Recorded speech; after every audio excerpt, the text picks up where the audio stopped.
호사나 찬양대 찬양 감사합니다. 2026년 첫 번째 주일입니다.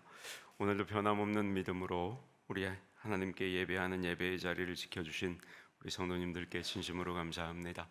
하나님의 은혜와 자비와 평강이 올 한 해도 우리 나중에 모든 성도님들의 가정과 삶에 늘 함께 하시기를 주님의 이름으로 축복합니다. 아멘. 먼저 저를 따라서 이렇게 고백하겠습니다. 용서 사랑의 시작입니다. 시작. 용서 사랑의 시작입니다. 2026년 나주교회 표입니다. 그리고 다시 한번 저를 따라서 이렇게 한번 천천히 고백하겠습니다. 우리 장로님께서 기도 가운데 해주셨습니다만 십자가의 용서를 생활 속 용서로 실천하는 공동체. 시작. 십자가의 용서를 생활 속 용서로 실천하는 공동체. 은혜로 용서를 구하고 사랑으로 용서를 이루는 공동체. 시작. 은혜로 용서를 구하고 사랑으로 용서를 이루는 공동체. 회개의 자리에서 화해의 삶으로 나아가는 공동체. 시작. 회개의 자리에서 화해의 삶으로 나아가는 공동체. 이 세 가지는 표에 따른 실천 사항입니다. 잊지 않으시고 이 실천 사항대로 올 한 해 우리의 삶에서 아름다운 용서의 모습들이 많아지기를 주님의 이름으로 축복합니다. 앞뒤 좌우 서로 인사하시게요. 이렇게 인사하겠습니다. 새해 복 많이 받으세요.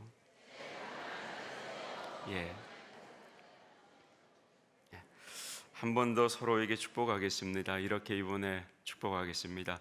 용서하며 사시게요. 시작. 용서하며 사시게요. 아멘입니다. 저는 용서라는 주제를 대할 때마다 생각나는 영화가 한 편이 있습니다. 2007년 만들어진 작품으로 칸 영화제 수상작으로도 크게 주목을 받았던 한국 영화 밀양입니다. 기억나실지 모르겠습니다만 혹은 보셨을지 모르겠습니다만 줄거리를 말씀드리면 이렇습니다. 주인공의 이름이 신혜입니다. 주인공 신혜는 교통사고로 세상을 떠난 남편의 고향인 밀양에 내려와 3살짜리 아들과 함께 새로운 삶을 시작을 합니다. 그러나 불행하게도 웅변학원 원장이 그 아들을 유괴해 죽여버리는 사건이 벌어집니다.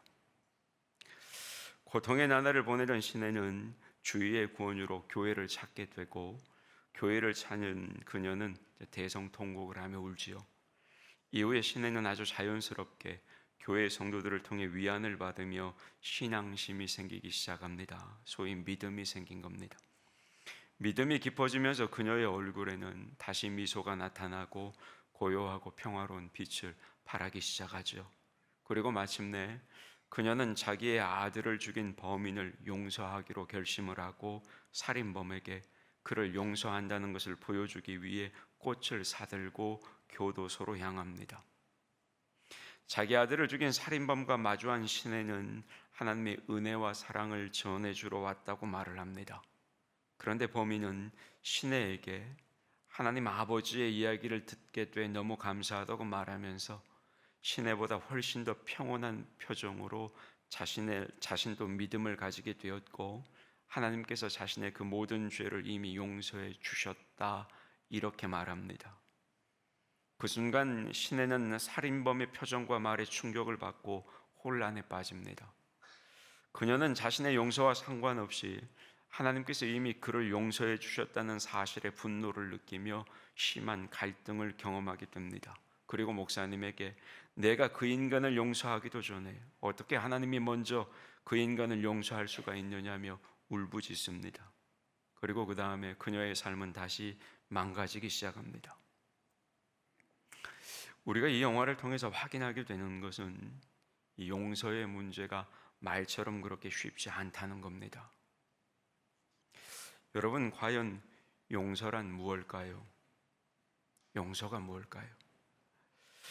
용서 사랑의 시작입니다. 이 표 아래 우리는 이제 1년을 지내야 합니다. 따라서 오늘은 예수님께서 오늘 말씀에서 이야기하시는 비유의 말씀을 통해 용서가 도대체 무엇인지 그리고 우리가 왜 용서해야 하는지에 대해서 함께 좀 나누고자 합니다. 여러분, 오늘 본문 말씀은 베드로의 용서에 관한 질문으로 시작을 하죠. 그래서 21절에 보면 베드로가 이렇게 말을 합니다. 그때 베드로가 나와 이르되 주여 형제가 내게 죄를 범하면 몇 번이나 용서하여 주리이까? 7번까지 하오리이까? 이렇게 묻습니다. 아마도 이때 베드로는 자기의 제안이 매우 너그럽다고 생각했을 겁니다. 왜냐하면 당시 유대 랍비들의 전통과 가르침에 의하면 용서는 3번까지만 하는 것으로 되어 있었습니다. 그런데 베드로가 몇 번을 이야기하는 거예요? 7번을 제안하는 겁니다. 그런데 예수님은 베드로의 이 질문에 22절 말씀으로 대답하십니다. 22절 화면을 보고 같이 받겠습니다. 시작.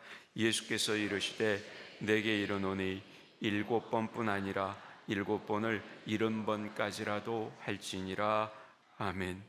자, 여러분, 예수님의 이 대답은 7번을 70번, 다시 말해서 490번 용서해라, 이 말씀이 아니라는 것을 우리는 알고 있죠. 예수님의 이 말씀은 용서하는 데 있어서는 정해진 한도가 없다, 이 뜻입니다.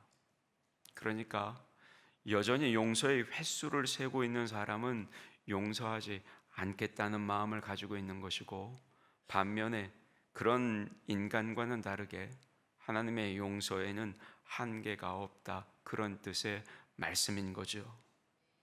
그러면서 예수님은 이 놀라운 말씀을 뒷받침하시기 위해 하나의 이야기를 들려주십니다. 그게 바로 오늘 보면 23절 이하에 나오는 소위 용서할 줄 모르는 종의 비유입니다.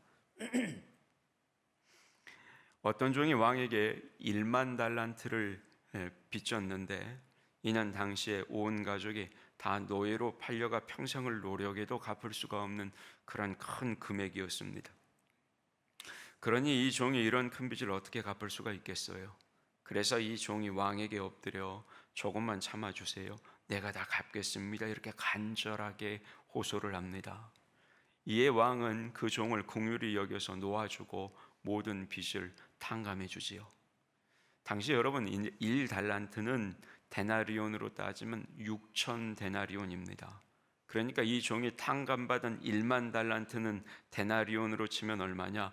6천만 데나리온이 해당되는 엄청난 금액이었습니다. 그런데 문제는 그 다음에 일어납니다. 이렇게 헤아릴 수 없는 무한대의 빚을 탕감받은 이 종이 곧 자기에게 100데나리온의 빚을 진 동료를 만나게 됩니다. 그러자 이 종이 자기 동료의 멱살을 잡고 당장 돈을 갚으라고 재촉을 하죠. 이 종의 동료 역시 엎드려 동일하게 이 종에게 부탁합니다. 자네 조금만 참아주게나, 반드시 내가 갚겠네. 그러나 이 종은 동료의 부탁을 들어주지 않고 감옥에 가두어 버립니다. 6천만 데나리온을 탕감받은 자가 겨우 100데나리온 빚진 동료를 감옥에 가두고 만 겁니다. 이 소식을 들은 왕은 분노하며 그 종을 다시 불러 너는 내 엄청난 긍휼을 힘입어 무한대의 돈을 탕감받았는데 어떻게 내 동료에게 그토록 모질고 인색하게 대했느냐며 이 종을 책망하고 이 종을 다시 감옥에 가둔 후에 빚을 다 갚으라고 명령을 합니다. 그리고 예수님은 이 비유를 말씀하시며 마지막 35절에서 이렇게 말씀하십니다. 35절입니다. 화면을 보고 함께 봤습니다. 시작. 너희가 각각 마음으로부터 형제를 용서하지 아니하면 나의 하늘 아버지께서도 너희에게 이와 같이 하시리라. 아멘.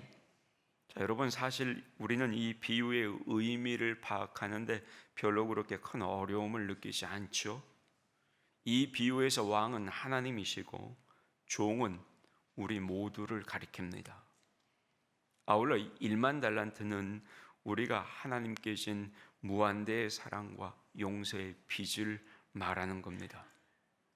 따라서 여러분, 예수님의 이 비유는 어느 특정한 사람의 이야기가 아니라 여기 앉아있는 우리 모두의 이야기입니다. 그러니까 주님은 이 시간에 우리 모두에게 말씀하고 계시는 겁니다. 너희가 하나님으로부터 무한대의 사랑과 용서를 받았으니 그 사랑과 용서를 받은 너희도 나아가서 그렇게 용서의 삶을 살아야 한다, 이걸 말씀하시는 겁니다. 다시 말하면 용서의 삶을 사는 것, 그것이 바로 주님의 모습을 닮아야 하는 우리 그리스도인들의 모습이어야 하고, 우리가 이렇게 용서의 삶을 살아야 그 삶이 다름 아닌 전도의 삶으로, 그리고 선교적 삶으로 이어진다는 뜻입니다. 그러면 여러분, 예수님께서 이 비유를 통해서 우리에게 가르치시는 용서가 도대체 뭘까요? 용서가 뭐냐고요? 주님이 가르치시는 용서.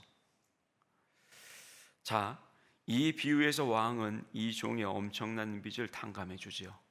그러니까 여러분, 이 비유에서 빚의 탕감은 곧 용서의 핵심입니다. 그런데 오늘 본문에서 용서라는 단어로 사용된 헬라어는 아피엠이라는 헬라어 단어입니다.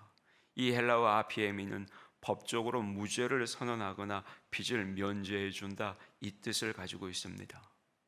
그리고 이 단어가 성경에서 어떤 뜻으로 쓰이냐면, 상대방이 나에게 잘못한 것은 분명하지만 그 잘못에 대해서 내가 더 이상 개의치 않고 잘못하지 않았을 때와 똑같이 내가 그 사람을 대하겠다, 이런 의미로 성경에서 사용됩니다. 다시 말하면 상대에 대한 형벌을 경감하거나 유보한다, 이 뜻이 아니에요. 예수님이 말하는 용서는 뭐냐? 완전히 상대를 용서한다, 이 뜻입니다. 그런데 여러분, 여기서 우리가 하나 짚고 넘어가야 할 점이 하나가 있습니다. 그게 뭐냐? 용서에는 늘 대가가 따른다는 겁니다. 무슨 말이냐?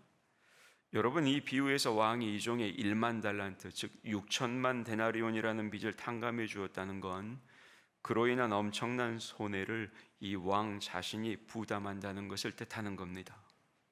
자, 여러분, 우리가 돈을 빌린 뒤에 갚을 수 없게 됐을 때 채권자가 우리의 빚을 탕감해 준다면 이것은 그 손해를 채권자 자신이 부담한다는 뜻이 됩니다. 그러니까 빚을 탕감해 주는 채권자는 채무자 대신 자신이 그 빚을 갚거나 아니면 자신이 부담해야 하는 겁니다. 예를 들어 볼게요. 친구가 내 자동차를 빌려갔단 말이에요. 그런데 운전 미숙으로 그만 큰 교통사고를 냈습니다. 그런데 친구는 재정적으로 그걸 보상할 능력이 없어요. 그때 내가 그 친구에게 괜찮다고 하면서 용서한다는 것, 그건 그 대가를 내가 치르겠다는 말과 같은 겁니다. 다시 말해, 내가 그 친구를 용서해 준 대가는 내가 돈을 들여 새 차를 사든지 아니면 내가 자동차 없이 살아야 하는 겁니다. 따라서 여러분 잘 들으세요. 용서에는 어떤 의미가 포함되어 있냐면, 용서에는 가해자 몫의 형벌이나 부채를 피해자가 감당해야 한다, 그런 의미가 그 속에 포함되어 있는 겁니다. 내가 피해자임에도 불구하고 오히려 그 가해자 몫의 형벌이나 부채를 내가 감당한다는 그런 의미예요. 그게 성경이 말하는 용서입니다. 그러면 여러분, 인류 역사상 채권자가 채무자의 엄청난 빚을 가장 크게 변제한 전무후무한 사건이 하나가 있습니다. 혹시 그 사건이 어떤 사건인지 아시겠어요? 다름 아니라 2000년 전 갈보리 십자가 위에서 일어난 사건입니다. 갈보리 십자가 위에서 예수님은 온 인류의 죄를 대신 지시고 자신의 핏값으로 우리를 속량하셨습니다. 우리의 모든 죄를 용서하신 거죠. 우리의 빚을 모조리 탕감하신 겁니다. 사도 바울은 여러분 이 사건에 대해서 에베소서 1장 7절에서 이렇게 선언을 합니다. 화면을 보고 같이 받겠습니다. 시작. 우리는 그리스도 안에서 그의 은혜의 풍성함을 따라 그의 피로 말미암아 속량 곧 죄사함을 받았느니라. 아멘. 그렇습니다, 여러분. 우리는 예수님께서 십자가에서 흘리셨던 그 물과 피로 말미암아 우리의 죄사함, 즉 용서함을 받았고 하나님의 자녀가 된 겁니다. 여러분 혹시 예수님께서 십자가 위에서 마지막으로 하신 말씀이 뭔지 기억나세요? 예, 요한복음 19장 30절은 예수님의 마지막 말씀을 여러분이 대답하셨듯이 이렇게 기록해요. 다 이루었다. 헬라어로 테텔레스타이. 테텔레스타이. 무슨 뜻이냐?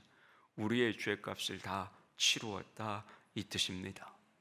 우리의 빚을 대신 다 갚았다 이 말이에요. 무엇으로 우리의 죄값을 다 치르셨어요? 무엇으로 우리의 빚을 대신 다 갚으셨냐고요? 여러분, 하나님의 독생자 예수 그리스도의 생명으로 우리의 죄값을 치르셨어요. 우리의 빚을 대신 다 갚으셨다고요. 뭘로요? 생명으로요. 하나님 아버지께서는 죄와 사망 가운데 죽어가는 우리를 보시고 불쌍히 여기셔서 자신의 외아들의 생명으로 우리의 죄의 값, 우리가 지고 있는 모든 빚을 대신 다 갚아주신 겁니다. 그리고 이것이 바로 속량, 영어로 redeem이라는 단어의 뜻이에요. 하나님 아버지께서는 우리를 용서하시기 위해 자신의 가장 사랑하는 아들의 희생이라는 가장 큰 대가를 치르셨다는 겁니다. 여러분, 사실 우리는 그 어떤 것으로도 우리의 죄 문제를 해결받고 구원받을 수가 없었던 그런 사람들이에요. 비유에 나오는 1만 달란트 빚진 종처럼 우리는 우리가 가진 그 어떤 것으로도 죄로 인한 부채를 갚을 수가 없었던 사람들이에요. 죄와 사망으로부터 자유함을 없었던 그런 사람들이 우리예요. 여러분, 우리는 사실 구제불능이었다고요. 그러나 그런 구제불능인 우리를 예수님께서 친히 육신을 입고 이 땅에 오셔서 십자가 위에서 물과 피를 쏟으심으로 말미암아 우리가 갚아야 할 모든 빚을 갚아주신 겁니다. 테텔레스타이, 다 이루었다. 전액 지불. 그래서 여러분, 여기 있는 우리가 하나님의 자녀가 될 수 있었고 은혜의 자리에 함께 할 수가 있게 된 겁니다. 여러분, 기억하셔야 돼요. 우리가 이 자리에 있는 건 그냥 있는 건 아닙니다. 나 대신 내 빚을 갚아주신 분이 계시기 때문에 있는 거예요. 자, 그러면 여러분, 이렇게 하나님 아버지의 일방적인 용서의 은혜를 통해 구원받은 우리가 이제는 어떻게 살아야 할까요? 어떤 삶을 살아야 하냐고요? 답은 분명하죠. 우리도 이제 서로 용서하는 삶을 살아야 하는 겁니다. 왜입니까? 하나님께서 우리를 용서하시기 위해 세상의 그 무엇과도 비교할 수 없고 세상의 그 어떤 것과도 바꿀 수 없는 가장 값비싼 대가, 그걸 치르셨기 때문입니다. 그래서 우리는 아무런 조건 없이 일방적인 용서를 받았습니다. 여러분, 이게 우리가 용서의 삶을 살아야 하는 첫 번째 이유입니다. 따라서 우리가 진정으로 예수 그리스도의 십자가에서의 이 무조건적인 용서함을 깨닫고 감사한다면 여러분, 우리도 당연히 용서의 삶을 살아야 하는 겁니다. 그리고 우리가 그렇게 용서의 삶을 사는 건 역시 조건 없어야 됩니다. 무조건 용서의 삶을 살아야 한다고요. 그럼에도 만약에 우리가 여전히 다른 사람을 용서하지 않는다면 여러분, 그건 아직도 우리가 예수님의 십자가의 대속 사건을 믿음으로 받아들이지 않고 있다는 증거일 수밖에 없는 겁니다. 그래서 온누리교회를 섬기셨던 고 하용조 목사님은 이렇게 자신의 책에서 이야기합니다. 우리 신앙의 바로미터는 용서이고 내가 진정 그리스도인인가 하는 것은 이 용서의 문 앞에 섰을 때 내가 어떻게 하는가로 드러난다. 맞아요, 여러분. 우리가 용서의 삶을 사는 것, 그것은 십자가 은혜로 죄사함을 받은 하나님의 자녀임을 가장 뚜렷하게 드러내는 증거입니다. 가장 뚜렷하게 드러내는 증거예요. 우리가 하나님의 자녀라는 것은. 뿐만 아닙니다. 이 시대에 우리가 용서의 삶을 사는 것은 우리가 전도의 삶, 선교적 삶을 사는 중요한 모습이기도 한 겁니다. 우리가 용서하는 삶을 살아갈 때 세상 사람들이 그걸 보고 감동하게 되는 거죠. 여러분, 이것이 다름 아니라 우리가 용서의 삶을 살아야 하는 첫 번째 이유예요. 내 빚을, 내 힘으로 갚을 수 없는 빚을 하나님께서 외아들의 생명값으로 갚아주신 거예요. 그게 이유예요. 다음으로 우리가 용서의 삶을 살아야 하는 또 한 가지 이유는 뭐냐? 먼저 용서함을 받은 우리를 향하신 너무나도 분명한 주님의 뜻이고 명령이기 때문입니다. 여러분, 올해 표 말씀 중에 한 곳인 예배서 4장 32절은 이렇게 이야기합니다. 서로 친절하게 하며 불쌍히 여기며 서로 용서하기를 하나님이 그리스도 안에서 너희를 용서하심과 같이 하라. 이렇게 말씀합니다. 뿐만 아닙니다. 용서를 가르치는 골로새서 3장 13절의 말씀은 이렇게 기록합니다. 화면에 띄워주셔도 되는데,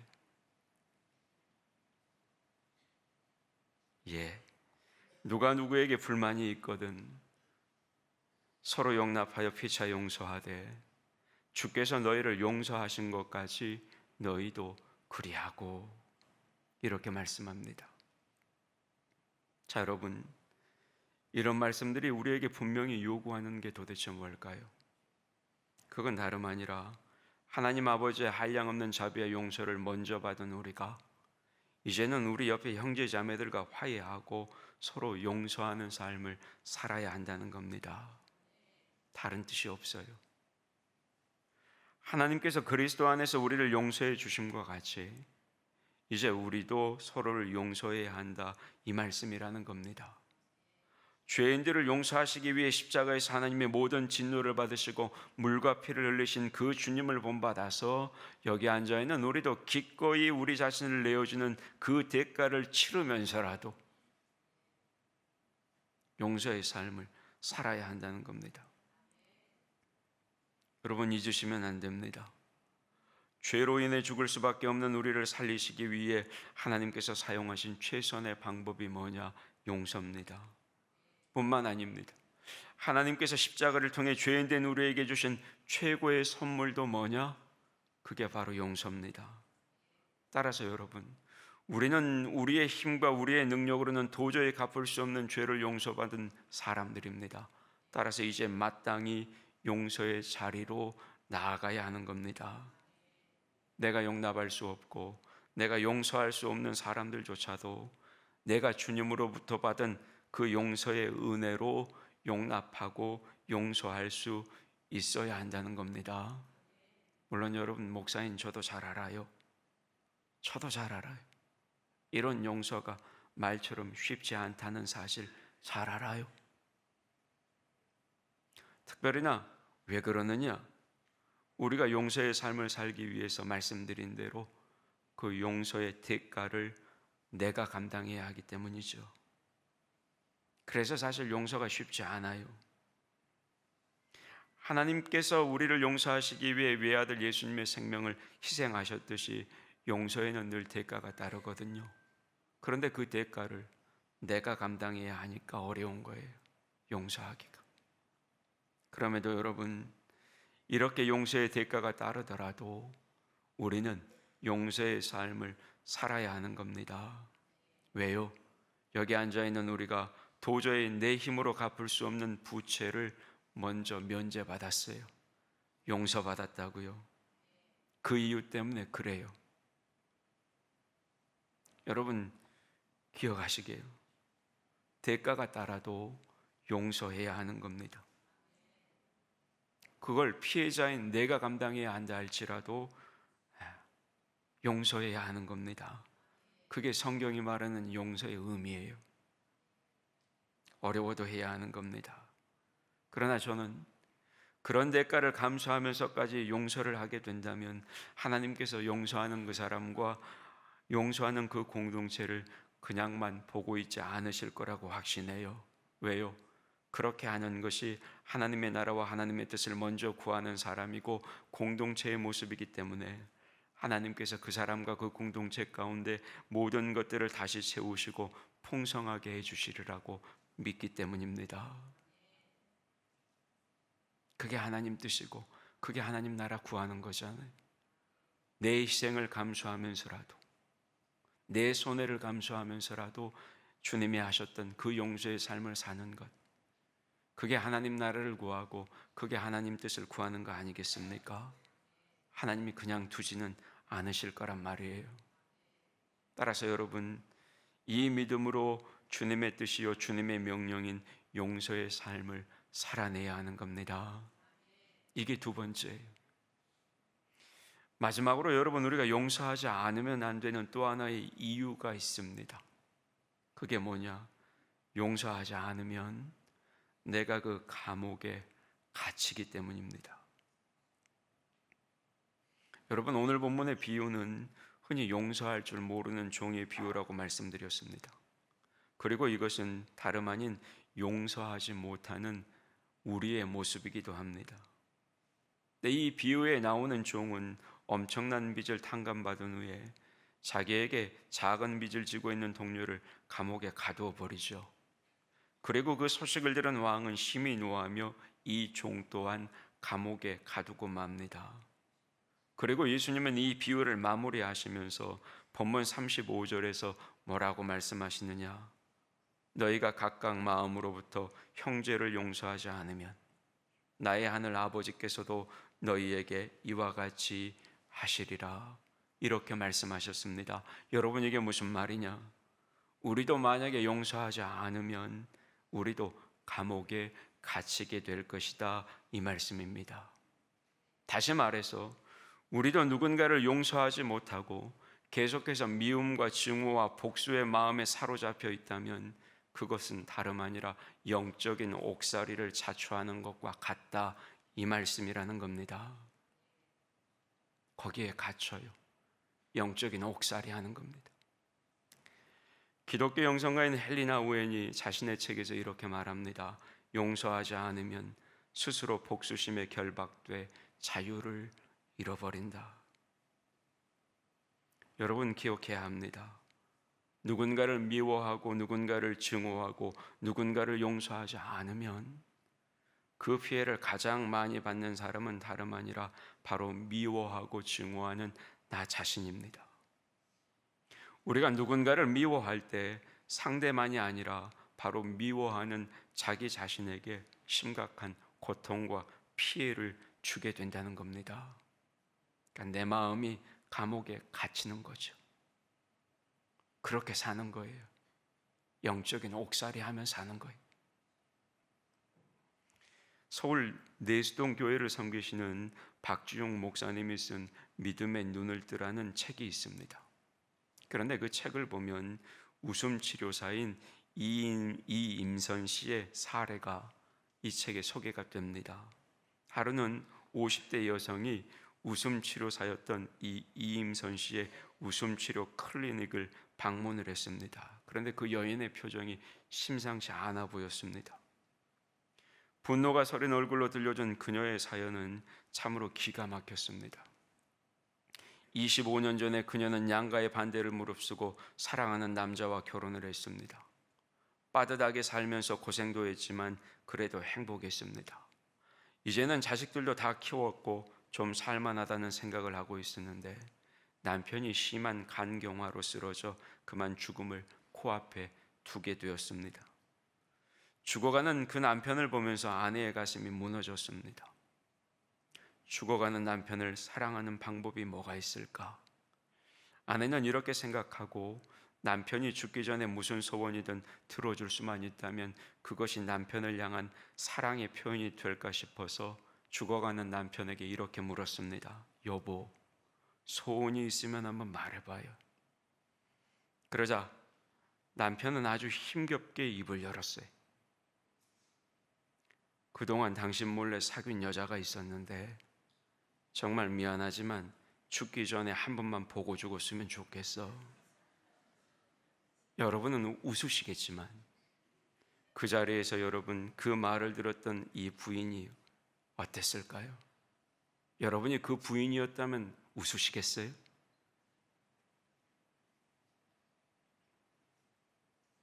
이 어처구니 없는 말을 듣고 부인은 그 자리에서 실신했습니다. 그리고 의식이 돌아왔을 때 남편은 이미 세상을 떠난 뒤였습니다. 양가 부모의 반대를 무릅쓰고 결혼했고, 그래서 25년 동안 한결같이 사랑했던 남편, 그 남편을 떠나보내는 마지막 순간이 너무나도 기가 막혔습니다. 차츰 그녀의 눈은 도끼 어린 눈빛을 품었고 배신감과 증오심으로 스스로 주체할 수가 없게 되었습니다.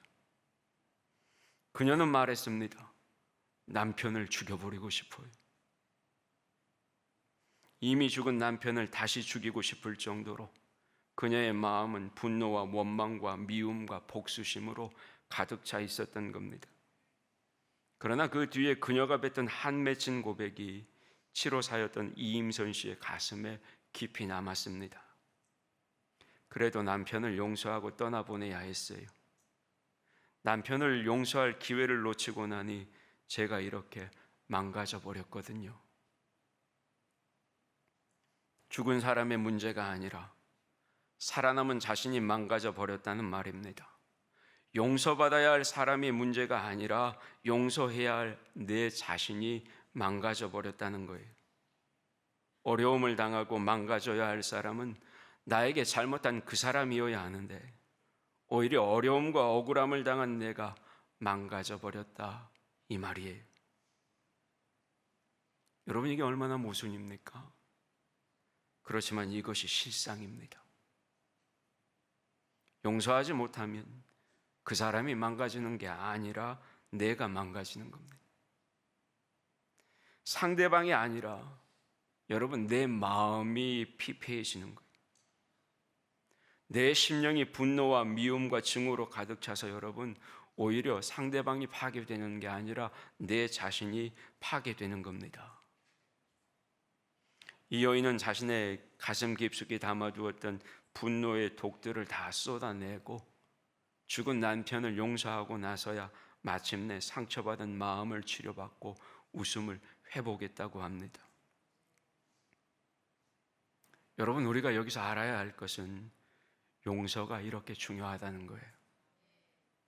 여러분, 왜 용서가 우리에게 그렇게도 절실한 문제인지 아시겠어요? 이 책의 저자인 박주영 목사님은 앞서 소개한 이야기의 말미에서 용서에 대해서 이렇게 마무리를 합니다. 용서는 타인을 위한 선물이기 이전에 바로 나 자신을 위한 가장 귀한 선물이다. 맞죠? 여러분, 용서는 진실로 타인을 위한 선물이기 이전에 바로 나 자신을 위한 가장 소중한 선물입니다. 우리가 서로를 용서하고 화해할 때 거기에서 무엇보다 여러분, 내가 먼저 사는 겁니다. 내가 회복되는 거예요. 내가 분노의 감옥에서, 내가 저주의 감옥에서, 내가 증오의 감옥에서, 내가 미움의 감옥에서 해방되는 겁니다. 그리고 마침내 내 마음속에 그제서야 주님의 평안이 임하는 겁니다. 그리고 여러분, 이런 이유 때문에 예수님께서는 우리에게 용서하되 7번을 70번까지라도 용서하라고, 다시 말해서 한계가 없는 용서를 하라고 말씀하시는 겁니다. 그리고 에베소서 4장 31절과 32절의 말씀처럼 화면을 띄워주시겠습니까? 같이 받겠습니다. 시작. 너희는 모든 악독과 노함과 분냄과 떠드는 것과 비방한 것을 모든 악의와 함께 버리고 서로 친절하게 하며 불쌍히 여기며 서로 용서하기를 하나님이 그리스도 안에서 너희를 용서하심과 같이 하라. 아멘. 그래서 이렇게 말씀하시는 겁니다. 이제 말씀을 맺겠습니다. 사실 저는 총회에서 이 표가 정해졌을 때 굉장히 난처했습니다. 제가 우리 장로님들께도 정책당일 때 말씀드렸어요. 왜 이 표인지 굉장히 난처했다고. 그러면서 왜 하필 지금 용서인가? 라는 질문을 던졌습니다. 그리고 조금 지나 기도하며 그 답을 찾았을 땐 지금의 우리 나주교회 공동체에게 이 표가 적용될 가장 시적절한 때임을 알게 됐습니다. 여러분, 우리 나주교회는 계속해서 유진벨 선교사님의 나주 선교 130주년을 바라보며 준비하고 있습니다. 여러분, 이 말이 무슨 뜻인지 아시겠어요? 이 말이 무슨 뜻이냐면 과거 복음의 역사를 바탕으로 한 새로운 복음의 역사를 써야 하는 중체대한 시기에 나주교회가 놓여 있다, 이 말이에요. 이 같은 중차대한 시기에 우리 나주교회 공동체가 내적으로 마무리해야 할 것이 도대체 무엇일까? 여러분, 도대체 무엇일까요? 그것이 바로 과거 우리의 부끄러웠던 모습을 이제 완전히 마무리해야 한다는 겁니다. 그리고 이를 위해서는 용서, 진짜 용서의 모습이 필요하다는 거죠. 예, 여러분, 저도 알고 있어요. 저도 6년을 여러분과 함께 살았고 7년째 살고 있기 때문에 저도 잘 알고 있어요. 그동안 우리는 많은 부분을 용서하며 여기까지 왔다는 사실 알고 있다고요. 그러나 여러분, 스스로 한번 다시 질문해 보시기를 바랍니다. 우리는 여전히 용서, 사랑의 시작입니다. 이 표 앞에서 자유롭지 못합니다. 여러분은 자유로우신가요?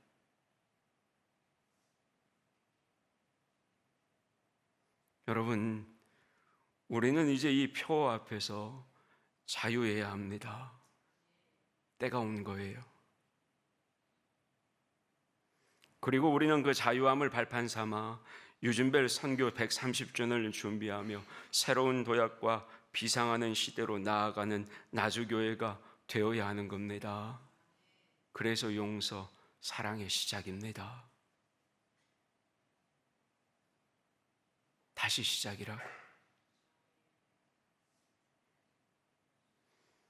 우리 중에 그럼에도 여전히 과거에 갇혀 누군가를 향한 날선 감정과 분노와 저주와 미움과 증오의 감옥에 갇혀 지내는 그런 분은 안 계십니까? 여전히 그런 감정을 이용해 서로를 이간질하며 사단의 종로를 타고 있는 그런 분은 안 계시냐고요. 뿐만 아닙니다. 성도들끼리 묘한 갈등으로 주변의 성도들을 힘들게 하고 교회의 연합과 하나됨을 방해하고 있는 그런 분들은 안 계십니까? 만약에 그렇다면 여러분, 이제는 용서하세요. 내려놓으시라고. 사단의 종노릇 그만하시라고요. 얼른 그 지독한 감옥에서 빠져나오셔서 빨리 평온해지세요.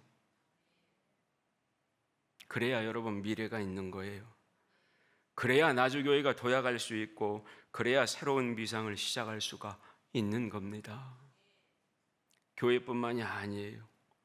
나도 마찬가지. 용서해야 내 신앙도 내 삶도 더 큰 성장과 성숙과 부흥과 발전을 이룰 수가 있는 겁니다. 나도 평안해지는 거예요. 그때서 비로소. 가정에서도 마찬가지고 직장에서도 일터에서도 마찬가지예요. 여러분, 그 모든 분노와 미움과 갈등을 다 주님 앞에 내려놓을 때가 된 겁니다.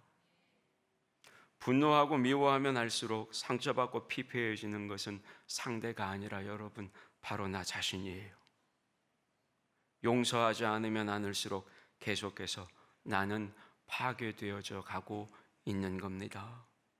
상대방은 멀쩡하지만 내가 망가지는 거예요. 그러므로 여러분, 이제 성령의 도우심 속에서 먼저 용서하시기를 바랍니다. 실천사항처럼 십자가의 용서를 생활 속 용서로 실천하시기를 바랍니다. 주님의 은혜를 힘입어 먼저 내가 겸손하게 손을 내밀어 용서를 구할 때 그 손을 잡아주는 사랑으로 참된 용서를 이루시기를 바랍니다. 그래서 회개의 자리에서 이제는 화해의 삶으로 나아가 새로운 미래를 향해 도약하고 비상하는 우리 나주교회, 그리고 우리 나주교회 모든 성도들이 될 수 있기를 주님의 이름으로 축복합니다. 아멘. 하나님, 죄인된 나를 용서하셨습니다. 용서 못할 죄인이고 용서받지 못할 형편이었음에도, 그럼에도 주님은 나를 용서하셨습니다. 우리는 그런 주님을 믿고 사는 그리스도인입니다. 마땅히 용서라는 신앙의 열매를 삶으로 맺어야 하는 사람들, 그 사람들이 바로 여기 앉아있는 나요, 우리입니다. 하나님, 지금 나는 과연 용서하며 살고 있습니까? 나를 용서하신 주님의 십자가를 진심으로 사랑하고 있는 게 맞습니까?